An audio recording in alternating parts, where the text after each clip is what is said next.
Oke, narasi terakhir dari Aubade of the Morning Star and Moon itu sampai pada momen ketika 3 Dewi Bulan hanya bisa terdiam menyaksikan HP datang dan mengambil alih kuasa atas Morning Star.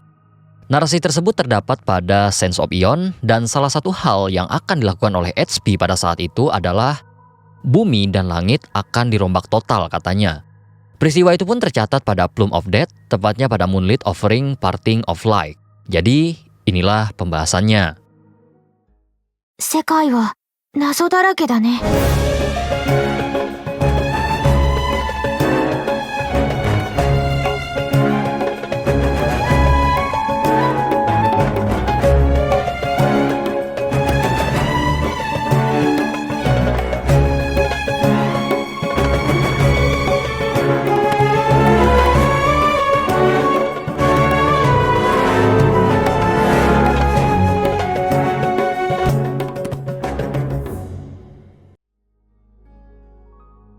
Pada pembukaan paragraf kedua dari Peace Artifact, ada narasi yang menurut saya unik, bahwa Bahtera atau Ark sudah berhenti.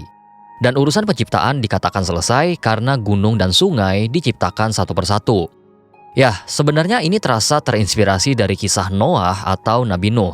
Namun poin yang ingin saya tekankan di sini adalah, meskipun Ark sudah menepi dalam artian berlabuh, tetap ada jeda yang cukup panjang sampai Bahtera itu benar-benar difungsikan. Dalam artian dibuka. Kemudian barulah setelahnya makhluk hidup di dalamnya bisa menempati dunia baru versi Heavenly Principles. Nah, istilah Ark bukan hal baru di Genshin karena sudah muncul sejak buku Before Sun and Moon. Di sana ada satu era yang disebut sebagai The Year of the Ark Opening, tahun ketika Bahtera dibuka. Dan menariknya, pada paragraf sebelum era itu terjadi, pola narasinya terasa mirip dengan Aubade, yaitu gunung dan sungai sudah dibuat. Kemudian lautan menerima mereka yang kalah dan tidak tunduk, barulah setelah itu muncul narasi penciptaan kehidupan, mulai dari hewan, tumbuhan, hingga manusia. Jadi kalau disusun berdasarkan alur, ketika HP tiba di Tivat, ada sesuatu yang disebut sebagai Bahtera, entah itu pesawat angkasa ataupun sejenisnya, namun Bahtera itu tidak langsung dibuka. Terdapat periode ia dibiarkan dulu sampai bumi dan langit selesai diperbaharui, dalam artian siap menerima kehidupan yang dibawa oleh Heavenly Principles. Nah, setelah semuanya siap, barulah Bahtera dibuka dan manusia mulai mendiami Tivat. Kemudian sebenarnya setelah Bahtera dibuka, manusia juga menerima semacam Sacred Plants dari Heavenly Principles. Namun sayangnya, bagian itu tidak dibahas dalam artefak ini. Kalau teman-teman ingin menelusuri narasi tersebut, potongan pembahasannya ada pada Etherlike Spindelut yang kebetulan sudah pernah saya bahas. Kemudian masih pada paragraf yang sama, sepertinya kita akan bisa menerka sedikit gambaran dunia Tivat pada era tersebut, bahkan mungkin sampai ke era sekarang. Nah, sebagai pengingat, sebelum HP datang ke Tivat, planet ini memiliki 2 realm, yaitu Light dan Void. Kemudian setelah kedatangan HP, muncullah realm ketiga yang disebut sebagai Human Realm. Nah, sejak dulu sampai sekarang, memang tidak ada acuan yang benar-benar pasti soal posisi Human dan Light Realm. Namun berdasarkan plume dari Aubade, akhirnya kita mendapatkan sedikit petunjuk walaupun masih bisa diperdebatkan bahwa Light Realm kemungkinan berada di bawah Human Realm. Dugaan ini bermuara pada kalimat bahwa di bawah bumi dan jauh di dasar lautan tinggallah bangsa-bangsa dan raja-raja dari dunia lama. Nah, istilah ini tentu mengarah pada bangsa naga dan Seven Sovereign. Dan saat ini kita punya satu contoh peradaban yang terasa klop dengan gambaran tersebut. Ia berada di bawah bumi, tapi tidak sampai ke benua Void atau Abyss, yaitu kota Suci Tolan. Nah, sayangnya untuk sekarang, baru kota Suci Tolan yang benar-benar bisa dijadikan sampel. Walaupun sebenarnya ada satu kandidat lagi, namun nama tempatnya belum diketahui, yakni wilayah di sekitaran Enkanomia. Enkanomia seharusnya tidak otomatis masuk kategori dunia lama, dunia yang terdapat di bawah Human Realm, mengingat tenggelamnya Enkanomia itu terjadi saat Funerary War. Namun ada satu detail yang menarik, yaitu ketika Enkanomia atau Delphi Pitten itu tenggelam, tempat itu diserang oleh para pisap. Nah, sementara Light Realm sendiri punya nama lain yang sering disebut sebagai alam pisap. Jadi dari sini setidaknya ada sinyal bahwa lapisan di sekitaran Enkanomia punya kedekatan dengan wilayah di bawah yang dihuni oleh entitas dari dunia lama. Nah, sehingga untuk sekarang, gambaran Tivat menurut saya bisa dibaca dalam 4 lapisan. Yang tertinggi adalah Heaven, tempat bersemayamnya bulan dan Morning Star, kemudian Happen menaungi Human Realm, lalu di bawah Human Realm terdapat Light Realm, dan pada lapisan paling dasar terdapat Void Realm atau benua Abyss. Kalimat selanjutnya sebenarnya masuk ranah ke pengetahuan umum Teyvat, perihal HP yang pada akhirnya menciptakan langit palsu melalui cangkang telur. Nah tapi menariknya, di artefak ini fungsi dari fitur tersebut akhirnya dibuat lebih tegas. Dikatakan bahwa langit palsu berfungsi untuk menutup kebenaran atau memisahkan langit yang dikategorikan bedeviled dari dunia Teyvat. Nah konotasinya memang terdengar negatif, namun kalau digabungkan ke kalimat setelahnya, justru muncul implikasi yang cukup menarik menurut saya.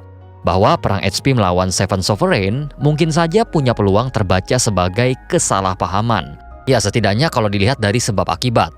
Nah karena setelah langit palsu diciptakan, disebutkan bahwa kengerian yang pernah menghantui bahkan merampas tidur para raja terdahulu, yakni Seven Sovereign, akhirnya ikut tertutupi katanya. Ya ibaratnya ada ancaman yang selama ini mengintai secara konstan dan langit palsu menjadi semacam mekanisme untuk menutup aksesnya masuk ke benua Teyvat. Nah, letak potensi kesalahpahamannya ada ketika poin ini digabung dengan pembahasan Saint of Eon, bahwa para Dewi Bulan tahu bahwa HP bukanlah ancaman yang diramalkan, sehingga mereka tidak mengambil sikap saat HP datang. Sementara para Sovereigns mungkin punya pembacaan yang berbeda terhadap kedatangan HP, sehingga respon mereka berubah menjadi perlawanan. Nah, hanya saja memang ada satu ganjalan. Agak aneh kalau Nibelung tidak meninggalkan pesan apapun pada para Sovereigns, sementara Dewi Bulan justru tahu bahwa HP bukanlah ancaman yang diramalkan.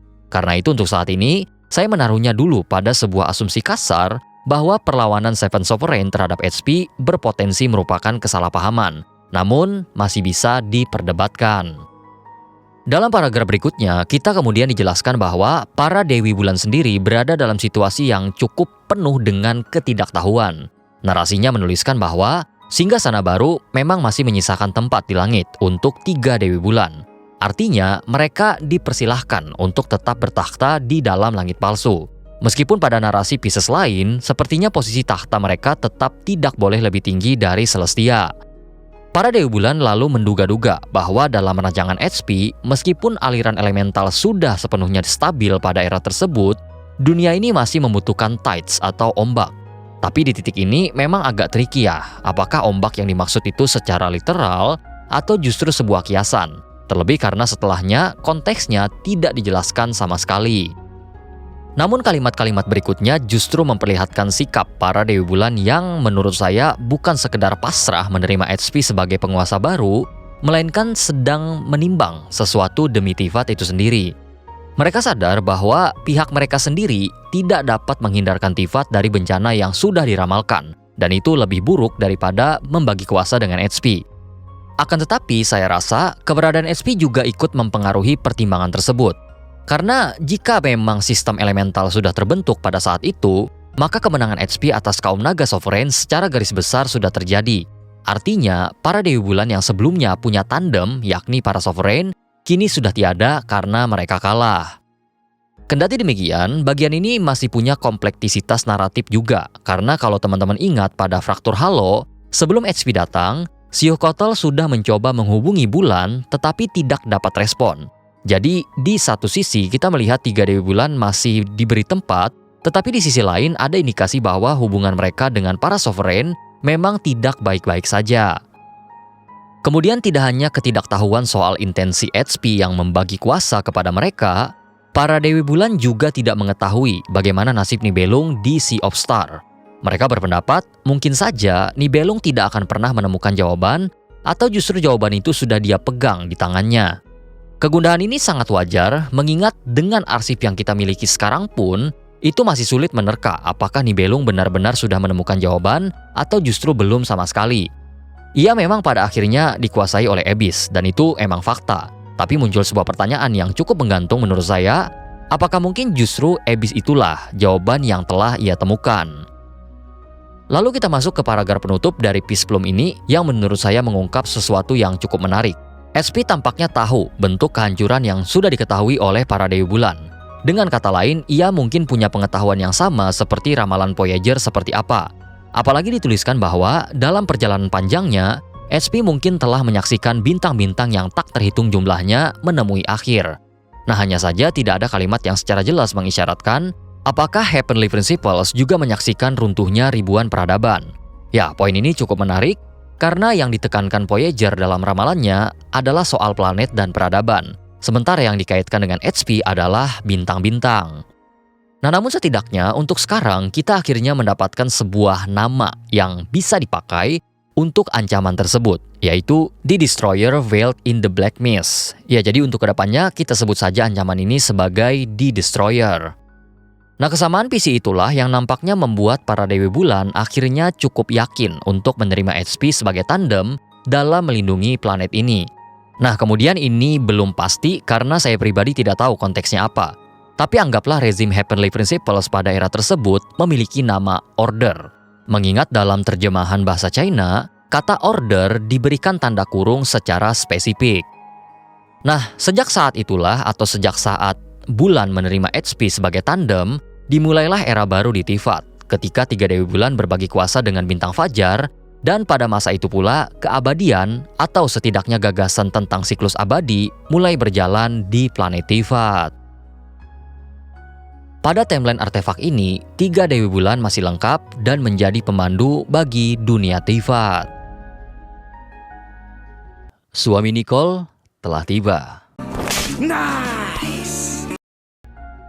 Kemudian saya ingin berterima kasih pada teman-teman membership, terutama para descender atas dukungannya sejauh ini. Thank you berat.